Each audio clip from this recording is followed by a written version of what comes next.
네, 투자 전략 세워보도록 하겠습니다. 북한의 핵실험 영향은 거의 없는 모습입니다. 코스피와 코스닥 모두 하루 만에 반등에 성공하고 있는 모습이고요. 다만 외국인들 아직까지 뚜렷한 방향을 잡지 않고 유가증권 시장과 선물 시장에서 매수와 매도를 오가고 있습니다. 오늘 오바마 대통령의 국정 연설을 좀 앞두고 있는데요. 연방정부 예산의 자동 삭감인 시퀘스터 연기를 촉구할 것으로 예상이 되고 있습니다. 11시경에 발표가 될 예정이니까 그 소식까지 전해드리도록 하겠습니다. 자, 지금 투자클럽 8인의 전문가는 어떠한 전략을 제시하고 있을까요? 함께 확인해 보도록 하겠습니다. 최수찬 전문가입니다. 지수는 바닥 다지기 중, 서정훈 전문가 만기를 앞둔 눈치 보기 장이다. 한규수 전문가 악재는 소멸 중, 지수보다는 종목에 집중하자. 김형용 전문가 방어주 비중 축소, 민감주의 비중 확대. 최강찬 전문가 프로그램 매매가 종가를 결정할 때, 김대복 전문가 옵션 만기 변동성 구간 단기 매수의 관점 유지하고 있습니다. 금산 전문가 지수 반등권에 진입했다며 1941포인트의 지지 여부가 포인트라고 제시했습니다. 부자기미 전문가 수출 실적 호전 대형주의 저점 공략. 네, 전문가들 대체로 옵션 만기나 금통위 등의 변동성은 염두에 두고 있습니다. 하지만 IT나 경기 민감주 등 고베타 종목을 매수해 나가야 될 때다라는 의견이 조금씩 늘어나고 있다는 점도 포인트인 것 같은데요. 두 분의 의견 자세히 들어보도록 하겠습니다. 먼저 금산 전문가 만나볼게요. 안녕하세요. 네, 안녕하십니까? 네, 1941포인트 지지 여부가 포인트다 이렇게 주셨는데요. 오늘 이 선은 일단 넘고 1950선 위에서 움직이고 있습니다. 흐름 어떻게 보세요? 예, 일단 제가 기술적으로 먼저 한번 보면요. 1941포인트는 지지가 돼야 됩니다. 이것이 지지가 안 되면 다시 한번 더 저점 테스트가 나올 수가 있고요. 그다음 이쪽으로 보시면 파라볼릭이 지금 저항대가 놓여 있는 가격대가 1965포인트입니다. 그러면 1965포인트를 돌파하게 되면 빠른 시간 안에 약 한 2,000포인트까지도 저는 반등이 나올 수 있다. 이렇게 제가 판단이 되고요. 아무튼 1965포인트가 돌파해야만이 강한 탄력이 나온다. 이렇게 제가 기술적으로 말씀을 드리겠고요. 우리가 이제 전체적으로 놓고 본다면은 현재 우리나라 코스피 지수가 못 가는 이유가 지금 세 가지입니다. 핵실험하고 환율하고 그다음 뱅가드 수급인데 어제 3차 핵실험이 일단 실시가 되면서 이 하나는 일단 악재가 제거가 된 겁니다.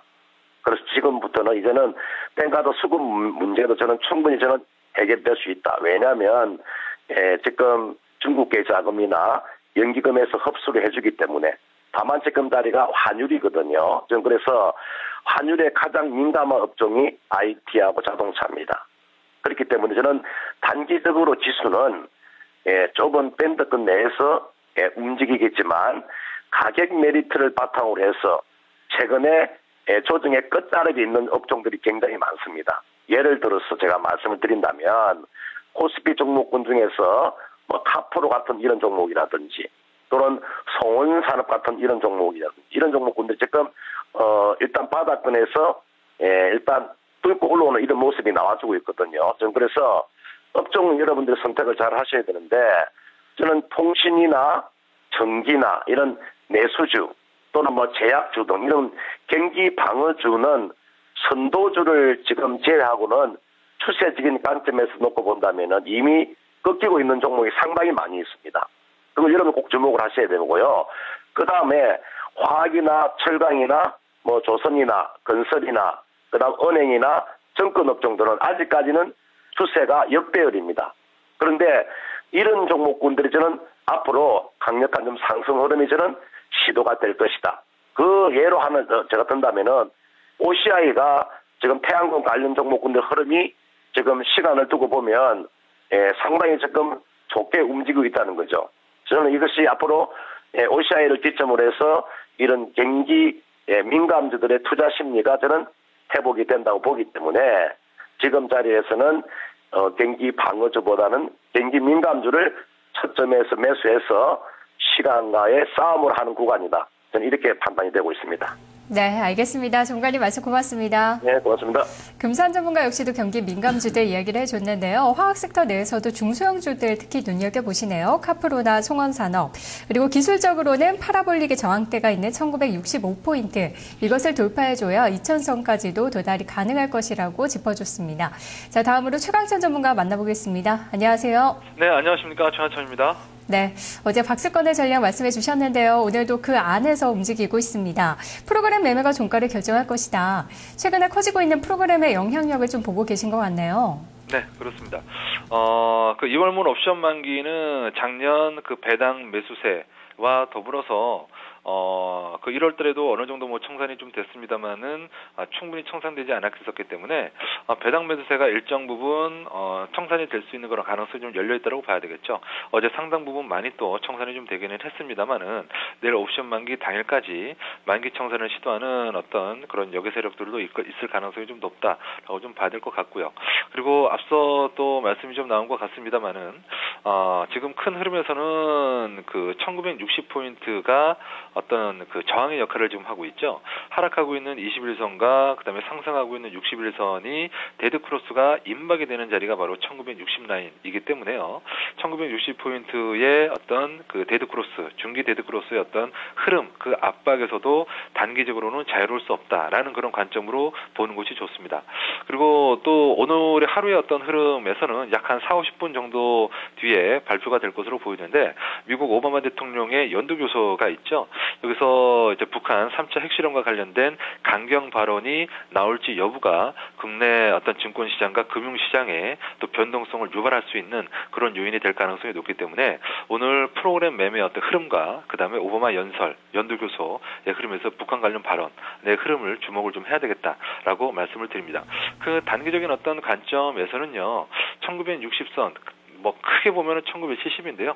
1970선 또는 1960선에서의 박스권 상단으로 좀 보여지고요. 아래로는 1차 박스권의 상단이 1943포인트 정도로 보여지고요. 2차 박스권이 1930포인트 정도로 좀 보여지고 있습니다.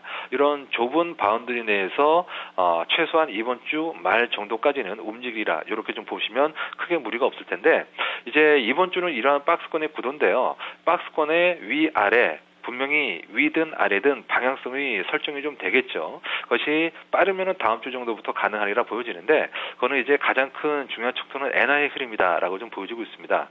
위아래 방향 설정은요. 엔화는 위로는 94엔 중반, 그리고 아래로는 92엔 정도가 마찬가지로 박스권의 어떤 밴드인데요. 이번 주말에 그 G20 재무장관 회담하고 중앙은행 총재 회의가 있지 않습니까?